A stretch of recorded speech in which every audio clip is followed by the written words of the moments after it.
Hello, my name is T.C. Trawick. I'm a teaching assistant for Dr. Babler, and I'm here to serve you this semester by assisting him, especially in the way of grading. And I've put together 2 pages of grading tips as well as this video aid.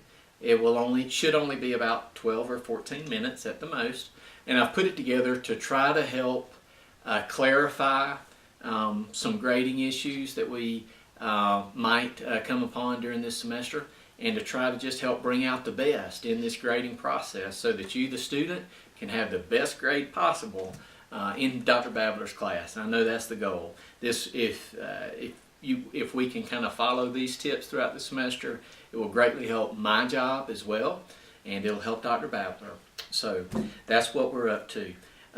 There's 2 pages, as I said. The first page I'd like to go over is this grading tips for Dr. John Babler's classes. I've stated a goal there in about a short paragraph form. I'm just going to read the first sentence, but basically what I say is these tips are assembled and distributed to you in order to assist students so as to produce the most favorable and advanced grade possible in the class.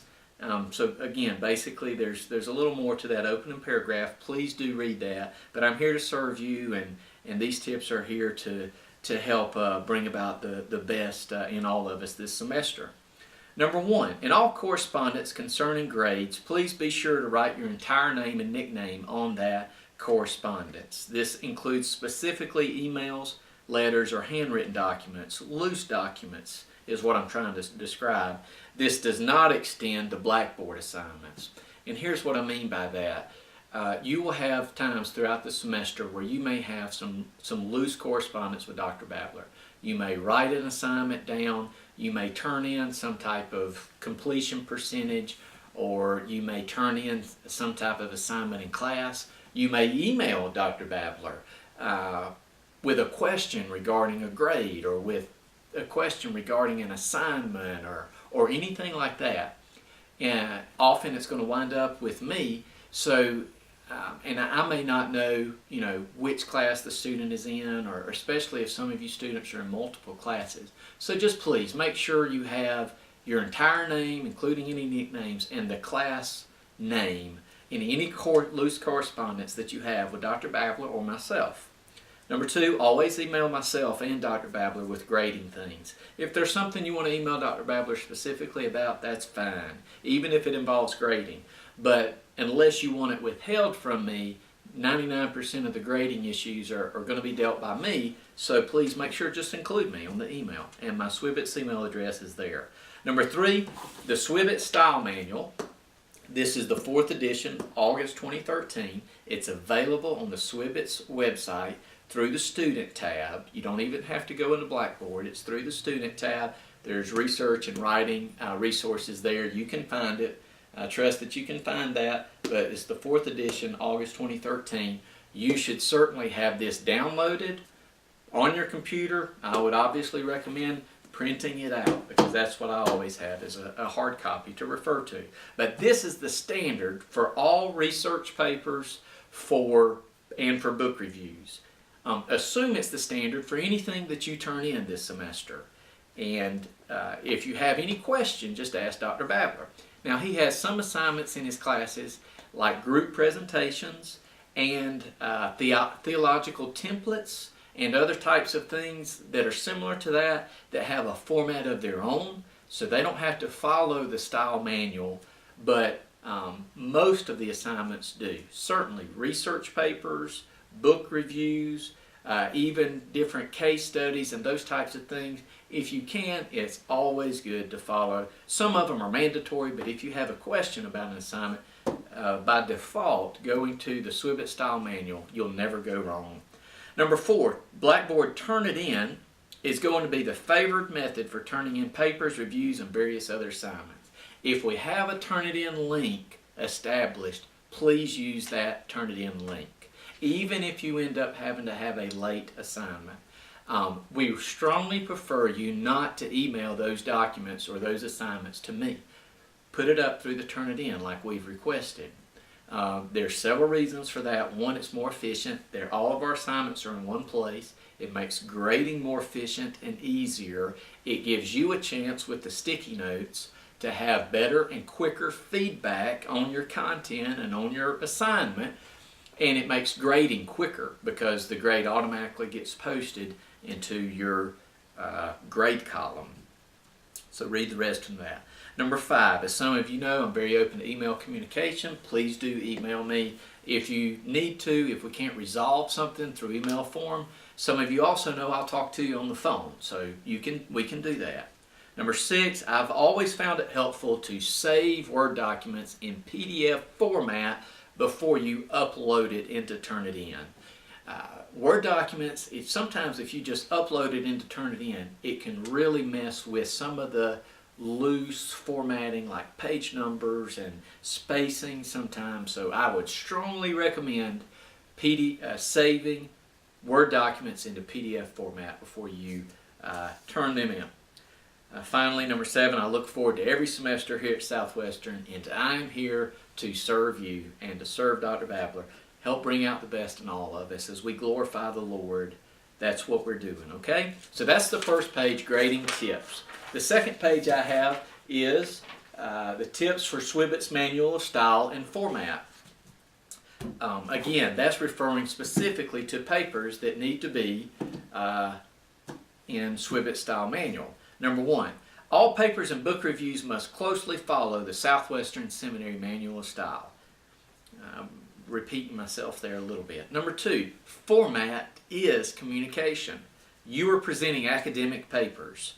The Academy has adopted various style manuals in order to present ideas clearly to each other. You want your voice to be heard. That is why you are writing on various topics. So just know that format is a form of communication.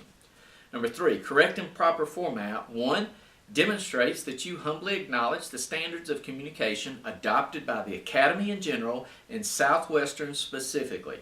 Number 2, it shows your professor and your readers that you care enough about the subject to be as prepared as possible. Number 3, it enables you to communicate your ideas as clearly as possible so that you can be heard.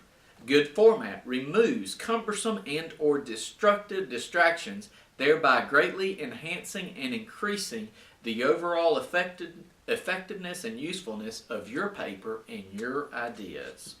Number 4, here are some common mistakes. You get these corrected and you have a chance for a solid B paper at least, and very likely an A, assuming that your subject matter and your content and your research and your writing style is A or B material. In other words, these common mistakes I see happen over and over again every semester, and they drag down those people that might otherwise could have an A paper or a high grade paper. These are very simple, yet they are very important things to make sure you get corrected, and you do. All of these things happen, which is why you've seen them printed on this paper. Again, this is the Swibit's Manual of Style. Always use 12-point Times New Roman font, black ink.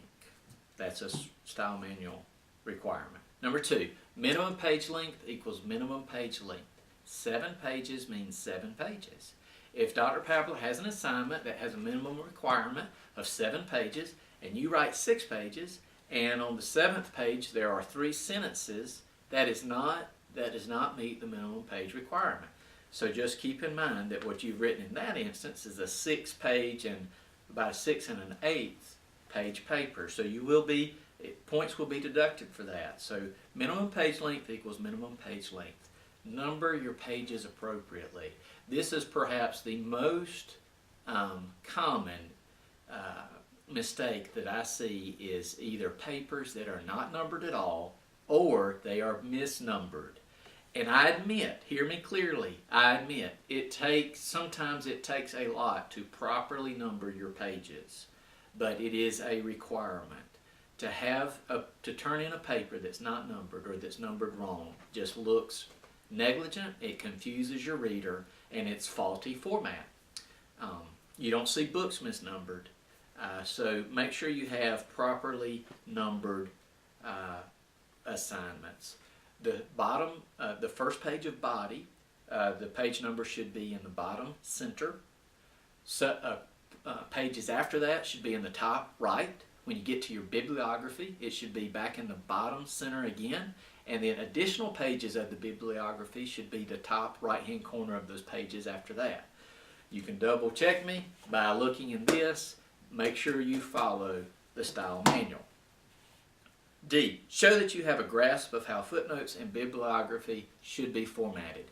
I'm not taking off 5 points because you have a semicolon instead of a colon in a footnote. I'm not even taking a point or necessarily a half point if you have a comma in your footnote where you should have a period. But have a general grasp of how formatting should look like. And you can see a general idea of formatting, including footnotes and a bibliography, by looking at pages 10 through 14 of the latest August 2013 style manual.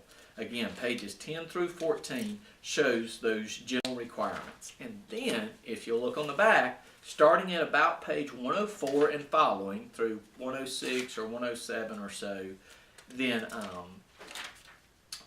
you will see tips and an example of how to format for a book review. So please do. You're responsible for the contents of the entire manual of style, but those are some quick reference pages that I've given you to help begin your study of the manual of style for proper format. E, avoid blank white pages appearing in your paper. Sometimes students turn in papers that have 3 pages and then the bibliography. Or at the end of the paper, they'll have, an extra page. Just eliminate those extra pages, delete them out before you save it and turn in that assignment. It's distracting.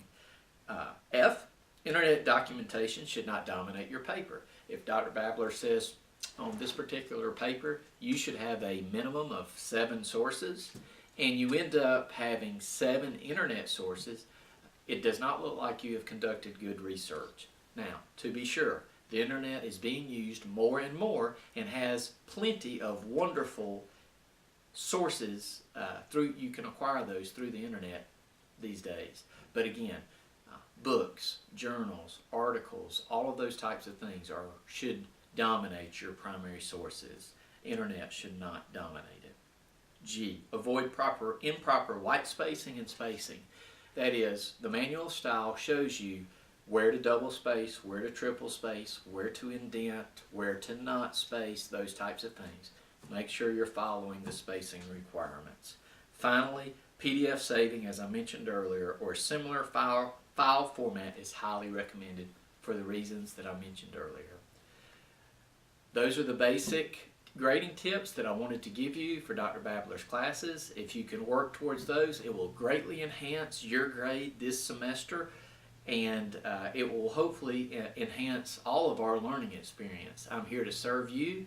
I'm here to learn beside you during these semesters. I learn a lot every semester with Dr. Babler and with the students of these classes. So I'm grateful to be able to do it. Lord bless you this semester, and I hope that this semester will be a great one for you here at Southwestern. Lord bless.